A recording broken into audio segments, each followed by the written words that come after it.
Chers amis, chers pèlerins, frères et sœurs dans le Seigneur, nous célébrons le quatrième dimanche de Pâques et l'évangile qui nous est proposé est celui de Jean, le 10e chapitre, les 10 premiers versets.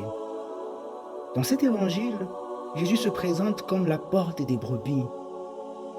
Il dit, « Celui qui entre par moi sera sauvé ». Cela signifie-t-il pour autant que seuls les chrétiens déclarés seront sauvés? Cela signifie-t-il que si l'on n'est pas baptisé, on ne reçoit pas le Saint-Esprit? C'est le dimanche du bon pasteur et nous sommes invités à l'écouter davantage. Il y a ici deux extrêmes à éviter. D'une part, l'exclusivisme qui prétend que seuls les catholiques baptisés peuvent être sauvés. Ce n'est pas l'enseignement de l'Église.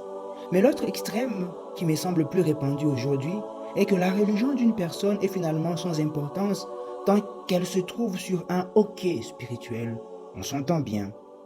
Cette seconde vision s'accorde ou n'accorde pas suffisamment d'importance au caractère unique du christianisme et du catholicisme. Avec Jésus-Christ, quelque chose de tout à fait nouveau est entré dans le monde, quelque chose qui plaît profondément à Dieu et qui revêt d'une importance salvifique pour nous. C'est là la puissance et le message de la croix, cette dynamique dans laquelle nous, les baptisés, nous avons été entraînés. La souffrance rédemptrice, c'est ce que Jésus a accompli sur la croix. Endurer la souffrance pour avoir fait ce qui est juste. Cela est agréable aux yeux de Dieu, précisément parce que c'est rédempteur pour le monde, précisément parce que cela enlève quelque chose que Dieu déteste, le mal, le péché. Le bon pasteur est celui qui nous conduit sur la voie de la sainteté. À nous de l'écouter. Le bon pasteur connaît ses brebis. Il nous connaît par le nom qu'il nous a donné, de par notre baptême et avec les vertus que nous incarnons.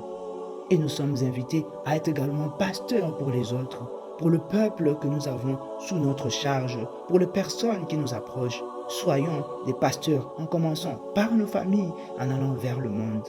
Que le Seigneur fasse de nous des personnes qui incarnent sa parole.